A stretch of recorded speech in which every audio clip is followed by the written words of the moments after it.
इस बार दिवाली पे मेरी ड्यूटी लगी थी दिल्ली से पटना तक की एक ट्रेन में। मैं नाम नहीं लेना चाहूँगा, ना अपना, ना रेलवे का, ना ही ट्रेन का। जो मंजर मैंने इस बार देखा वो शायद ही किसी ने देखा होगा और शायद ही कोई आगे देख पाएगा, क्योंकि ट्रेन में लोग नहीं जा रहे थे। लोग जा रहे थे उनके कहीं छुप के, उनमें ट्रेन जा रही थी। आपको खिड़कियों से बाहर लोगों की चूतनें दिख रही हैं, दरवाजे से बाहर लोग लटके दिख रहे हैं आपको। मतलब आपके अगर ये 2 दरवाज़ा है तो ऐसे हो गया था दरवाज़ा, उसमें 10-10 लोग लटके हुए। हर आदमी के हाथ में जो आ रहा था पकड़ के खड़ा था, क्योंकि जिसको हैंडल मिला वो हैंडल पकड़ा था, जिसको किसी के बेल्ट मिली वो बेल्ट पकड़ के खड़ा था। और टीसी का काम होता है कि जाके टिकट लोगों का चेक करना कि हर आदमी अपनी सीट पे बैठा है कि नहीं, और कोई एक्स्ट्रा आदमी हो तो उसका चालान काटना है, उसको उतार देना। तो टिकट तो तब करता जब सीट दिख रही होती। बोगी में सिर्फ लोग भरे हुए थे। किसी बड़ी मुश्किल से मैं भरा बोगी में घुसा, वो भी मैं घुसा सिर्फ इसलिए क्योंकि मुझे खुद पटना जाना था, वरना मैं उस दिन रिज़ाइन कर देता।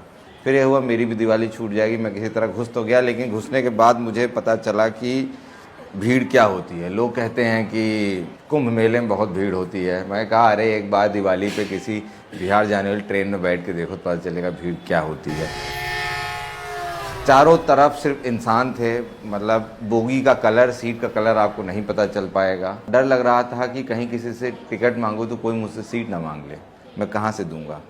टीटी को एक सीट दी जाती है कि ये आपकी सीट होगी, तो मैं कहता हूँ वो सीट आपको कोच में नहीं देनी चाहिए, वो या तो इंजन में दे दो। चाहे मुझे लगता है मैं हूँ ही क्यों टीटी, इससे अच्छा मैं लोको पायलट होता। कम से कम कितनी भीड़ होती, कम से कम 2 ही लोग बैठ के तो जाते। ट्रेन रात में चली थी और मैं S1 में घुसा किसी तरीके से मेहनत करके कि भाई मुझे भी लेते चलो।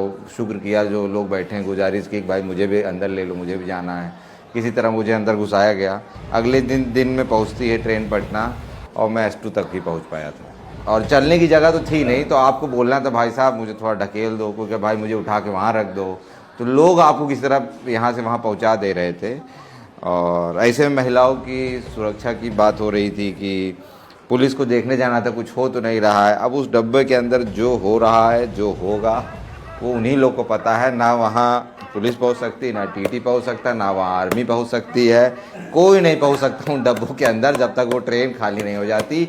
उस ट्रेन के अंदर इतनी भीड़ थी कि एक बार आप घुस गए तो जो पानी खाना आपके पास है बाहर, उसे आप खा लीजिए, और जो अंदर है उसे आप वहीं निकाल दीजिए, क्योंकि आप वहाँ से हिल नहीं सकते। लोग मुंबई में कहते हैं कि लोकल में बहुत भीड़ होती है। अरे एक बार दिवाली और छठ पे हमारे यहाँ आओ, दिखाते हैं भीड़ क्या होती है। तो मैं तो कहता हूँ महेंद्र सिंह धोनी ने अच्छा हुआ छोड़ दिया टीटी, वो जाके क्रिकेट खेलने लग गया, क्योंकि ये जॉब है ही नहीं करने लायक। भाई साहब थैंकलेस जॉब है एकदम। संपर्क क्रांति प्लेटफॉर्म नंबर 3 पर आ रही है।